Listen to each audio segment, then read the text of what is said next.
اهلا بيكم اصحاب برج الثور في طاقه جديده بالتورو. تعالوا نشوف طاقتك النهارده هتقولك ايه يا برج الثور بتاريخ 20/6/2024. طاقه جديده بتاريخ جديد. تعالوا نشوف طاقتك، تعالوا نشوف القادم ليك. طاقه اصحاب برج الثور.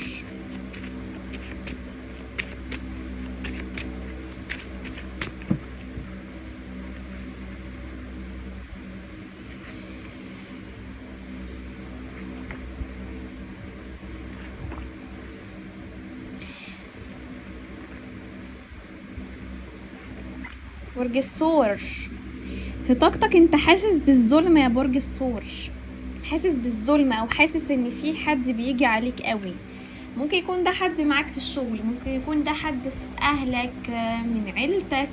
في حد ممكن يا برج الثور انت حاسس ناحيته ان هو بيظلمك. بشوف ان انت مفتقد الاهتمام يا برج الثور، مفتقد الامان، مفتقد الحب. برج الثور شايفاك بتفكر كتير قوي، وشايفاك انك انت الفترة دي بتمر بشوية ضغوط نفسية، ضغوط في العمل. عندكم ممكن ضيقة مالية الفترة دي انتوا بتمروا بيها. شايفة برج الثور انت قاعد بتجتهد او قاعد بتشتغل او بتبذل مجهود على نفسك عشان توصل للشيء دوت، وما تبانش ضعفك او تبين استسلامك لحد. في حد ممكن يا برج الثور قاعد مستنيك تخسر او تفشل. فشايفه برج الثور انت بتقاوم، بتحاول انك انت تثبت نفسك، بتحاول انك انت تنجح. وبالفعل شايفه يا برج الثور اقوى نجاح عندك في دراسه، اقوى نجاح عندك في انك انت تثبت نفسك في عمل، في مشروع، في شغل جديد. برج الثور كمان بشوف ان في حد هيقدم لك ايد المساعدة او ايد العون. في حد هيساعدك بخبرة، هيساعدك في عمل، هيساعدك في وظيفة. شايفة كمان ان انت عندك خير ورزق ووفرة جاية في طريقك يا برج الثور. برج الثور انت بتدعي على حد، او ممكن تكون انت موكل امرك لربنا في شخص. في شخص ممكن يكون افترى عليك، اتهمك بحاجة، ظلمك، خرج من حياتك من غير ما يقولك ايه سبب اللي حصل ان يخليه يبعد او يفارق او يسافر. في شخص ممكن يكون طلب البعد يا برج الثور، ولكنه الشخص ده ندمان عليكم جدا، وشايفاه في طاقته قاعد بيأنب ضميره عليكم، ان هو سمع كلام حد من الاهل، كلام حد من الناس حواليه. شايفه برج الثور ان الشخص ده يعني بيراقبك، ولكن بيبين لكم ان هو قوي وان هو مش فارق له غيابك، بس فارق له جدا. برج الثور بتدافع عن حقك. في حق راجع لك، في حق راجع لك، في حق راجع لك من حد اتكلم عليك من ورا ظهرك، من حد ظلمك. شايفه في استرداد كمان فلوس او مستحقات ماليه عندك يا برج الثور الفتره دي. كمان بشوف ان انتم مستنيين مكالمه او رساله تخص امر مهني او عملي عندك يا ثور.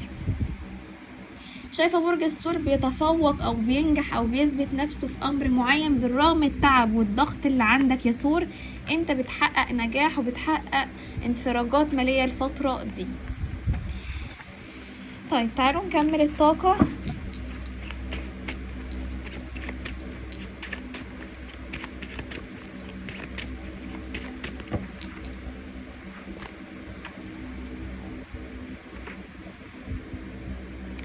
برج الثور خلي بالك ان في حد عايز يعمل معاك مشكلة، او في حد ممكن يكون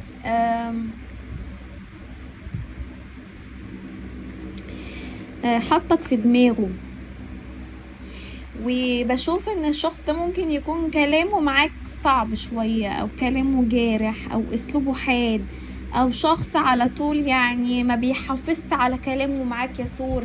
شايفة في حد ممكن يكون بيرمي عليك كلام يا ثور، او في حد بيطلعك عن شعورك او بيحاول يستفزك عشان يوصل لهدفه. وبالذات ده ممكن يكون حد من العيلة او حد في العمل عندك يا ثور. احذر من الطاقة دي، حاول الفترة دي تتعامل بمرونة اكتر، تحاول انك انت تتغاضى شوية، تحاول انك انت تتلاشى الشخص ده، لان واضح ان هو عايزك تنفعل. لكن بشوفك يا برج الثور انك بتتوازن، وحاول انك تقلل عصبيتك الفترة دي شوية للحفاظ على عملك، على هدوءك، على استقرارك وسط اصحابك او عيلتك يا برج الثور.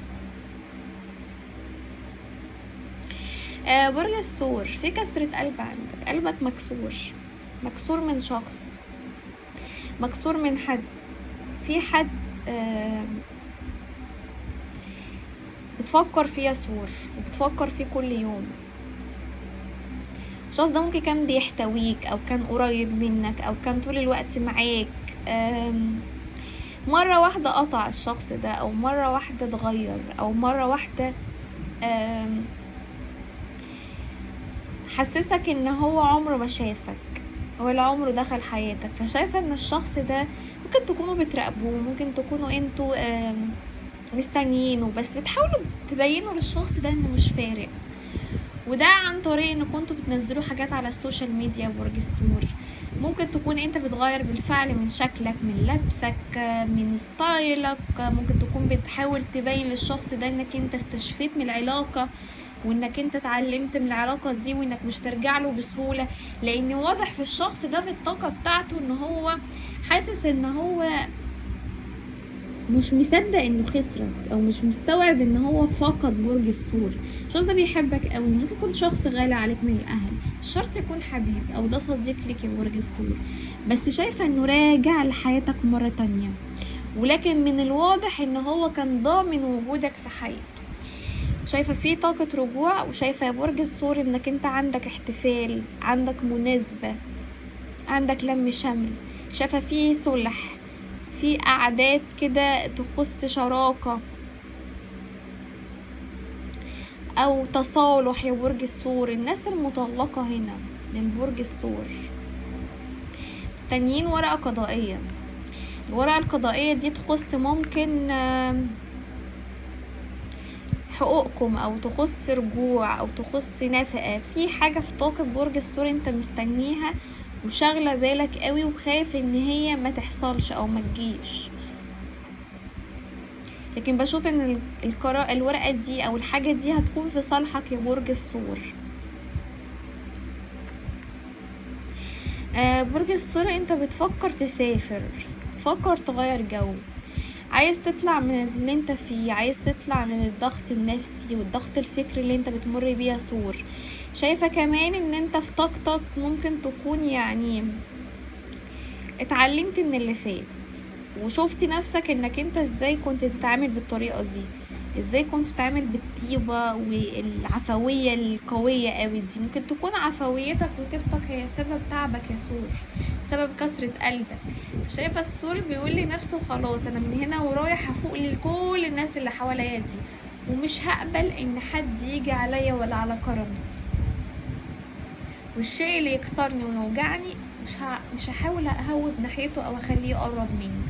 فشايفه برج الثور انت بتفكر قوي في الجاي، بتفكر قوي في البدايات جديده، وشايفه بالفعل عندك بدايه جديده، عندك رزق، عندك نجاح يا ثور، عندك تفوق، في شهره لبرج الثور، في شهره في مجال الميديا. لو بتفكر تعمل حاجه اونلاين يا ثور هتنجح، بتفكر تعمل مثلا شانل قناه او تعمل مثلا حاجه بتحبها على السوشيال ميديا تنجح فيها وهتظهر فيها قوي.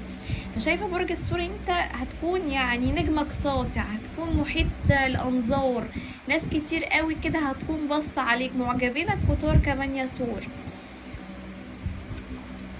في تحقيق هدف او تحقيق حلم عندك يا ثور، طاقتك حلوه، شايفه في طاقه بيبي او مولود جديد، تحضروا مناسبه، تحضروا احتفال، شايفه كمان في عريس او ارتباط او حب جديد للناس العزاب او السناجل.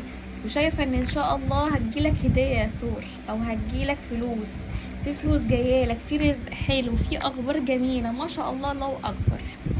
طبعا متنسوش اللايك للفيديوز وتعملوا طبعا شير وتشتركوا في قناتي لو اول مره تشوفوا القناه بتاعتي. اشكركم.